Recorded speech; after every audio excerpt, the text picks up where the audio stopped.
Oumuamua. We are not alone in the universe. Scientists and stargazers alike share this belief.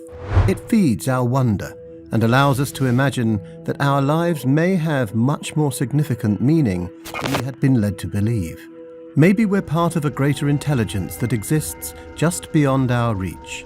This idea is one of the most inspiring and debated throughout human history. The advancement of technology has allowed us to see and analyze things that at one time were thought impossible. Most people share a fascination with the stars, the idea of other inhabitable planets and the existence of alien life. It's a fascination that doesn't seem to extend to the greater scientific community, however. Unidentified objects have been observed in space for decades, and most scientists conclude that none of them have been the product of intelligent life. But why? Is it because modern scientific tools allow them to rule out the idea? Or is it because no one wants to alienate themselves from the community at large by making extraordinary claims? What if we have evidence that an extraterrestrial intelligence exists and modern scientists refuse to accept it? This is the story of Oumuamua. Is it an alien ship? On October 19, 2017, Canadian physicist Robert Werrick observed an object using the Pan-STARRS telescope at the Haleakala Observatory in Hawaii. It was 33 million kilometers, or 21 million miles, away from the Earth. For perspective, that's 85 times as far away as the Moon. It was already heading away from the Sun and out of our solar system. It was a small object, thought to be between 100 and 1,000 meters, or 300 and 3,000 feet, long, and between 35 and 167 meters, or 115 and 548 feet thick and wide. There was no evidence of the object having a coma, an envelope of ice and dust that forms around the nucleus of a comet. It had a spin rate similar to observed asteroids, but models suggested that it was more elongated than all but a few natural bodies. Though it had no coma and the scientists could detect no off-gassing, they theorized it was a comet. And though no asteroid has ever been known to have a shape so extreme, others suggested it was an asteroid. Then, the idea that it was a shard of nitrogen or hydrogen gas was presented. Suppose it was a shard of nitrogen ice. In that case, it could explain why no off-gassing could be detected and why an object that size could survive in an interstellar medium for 500 million years. The premise that it could be a piece of exoplanet similar to Pluto became popular. Researchers also theorized that it could have been a piece of hydrogen ice formed from an interstellar molecular cloud. That could also explain why no off-gassing was detected.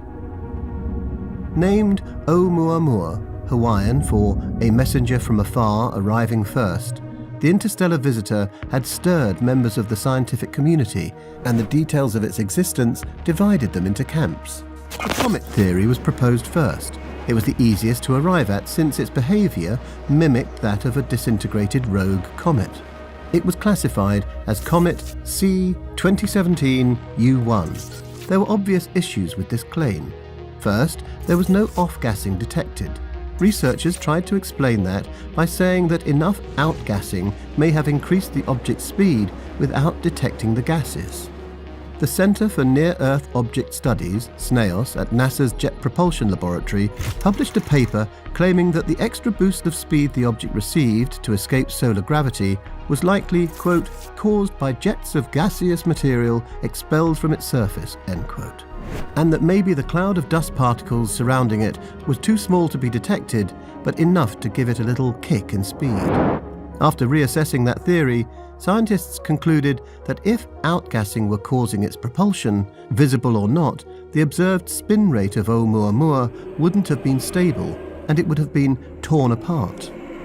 The narrative then began to settle around the idea that it was an asteroid. Oumuamua was reclassified as asteroid A 2017 U1 and not a comet at all, due to the absence of a coma.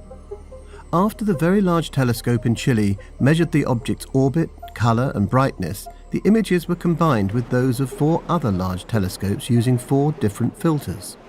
Similar to objects in the outer solar system, the effects of irradiation from cosmic rays over hundreds of millions of years made it red, and it was confirmed to have no trace of dust around it. The team of astronomers who studied the data found that Oumuamua varies in brightness by a factor of 10 as it spins on its axis every 7.3 hours.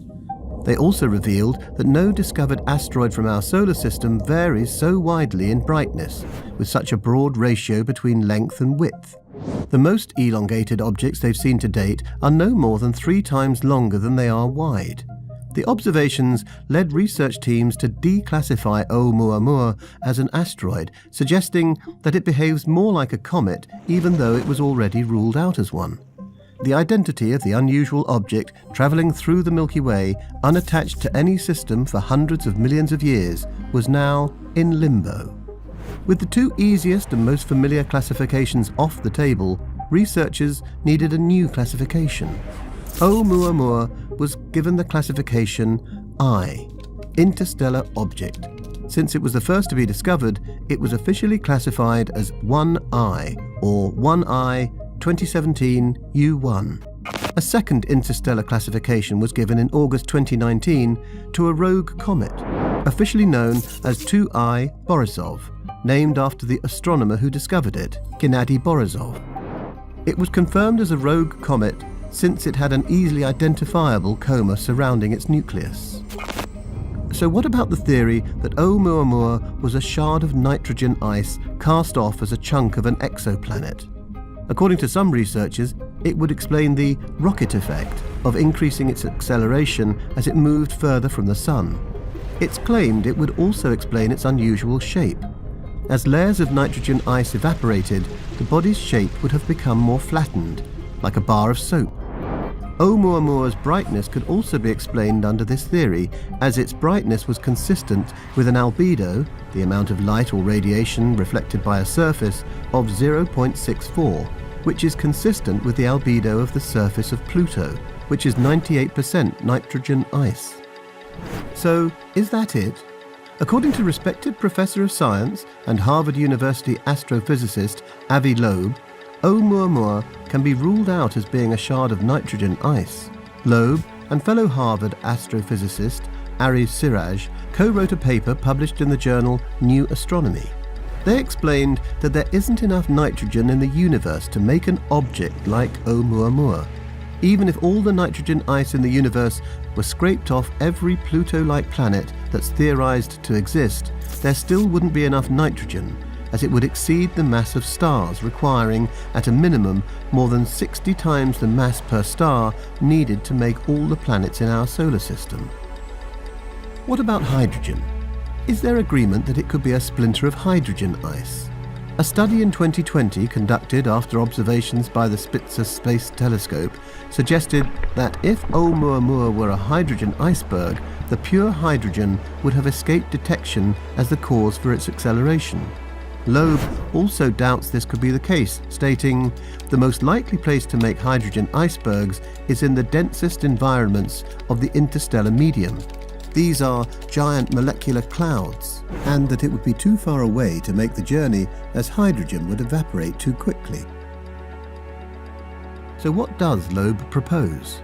He wrote in a paper, "Oumuamua may be a fully operational probe sent intentionally to Earth's vicinity by an alien civilization, and that Oumuamua's acceleration could be derived from sunlight reflecting off a solar sail-like structure."